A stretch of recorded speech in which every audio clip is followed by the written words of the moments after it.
আমরা এটা বলতে পারি যে প্রতীক বিক্রির দিন শেষ, আবু সাঈদের বাংলাদেশ। আবু সাঈদের বাংলাদেশে আর কেউ প্রতীক বিক্রি বাংলাদেশে করতে পারবে না। তো আমি মূল আলোচনাটা চলে যাচ্ছি, যেটা আজকের শিরোনাম ছিল মুক্তিযুদ্ধে বাংলাদেশের রাষ্ট্র গঠনের ব্যর্থতার অনিবার্য পরিণতি নভেম্বর 1975।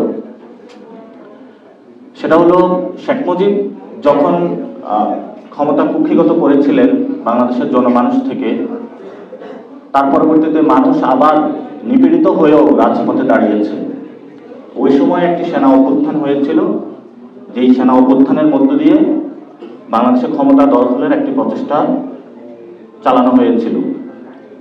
ভাগ্যক্রমে জিয়াউর রহমান একজন লাকি ম্যান ছিলেন, ক্ষমতা না চাইতে হলো পেয়ে গেছেন, এবং ওনার কিছু ক্যারিসমেটিক জায়গা ছিল, সেই জায়গা থেকে উনি অর্থনৈতিক কিছু স্বনির্ভরতার জায়গায় বাংলাদেশকে নিয়ে গিয়েছেন। কিন্তু পলিটিক্যাল জায়গায় জিয়াউর রহমান পুরোপুরি ব্যর্থ ছিলেন, কারণ ওই সময় আমাদের সামনে একটি সুযোগ ছিল বাংলাদেশটাকে নতুন করে পুনর্গঠন করার।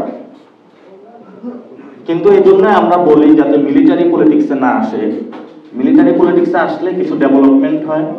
এই যে আপনারা দেখবেন পথে ঘাটে ইঞ্জিনিয়ারিং কনস্ট্রাকশনের লোগো লাগায় যারা হলো সীমান্ত পাহারা দিবে, দেশের কাজ করবে, তারা হলো রাস্তাঘাটের ইট, বালু, কনক্রিট, সিমেন্ট এগুলোর কাজ করতেছে।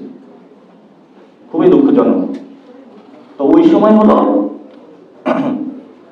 উনি রাজনীতিকে যতটুকু না পুনর্গঠন করবেন, অর্থনীতিকে পুনর্গঠন করেছেন। অর্থনৈতিক ওনার অনেক সফলতা রয়েছে, কিন্তু রাজনৈতিক পুনর্গঠনের কিছু চেষ্টা চালিয়েছেন, কিন্তু উনি সফল হন নাই।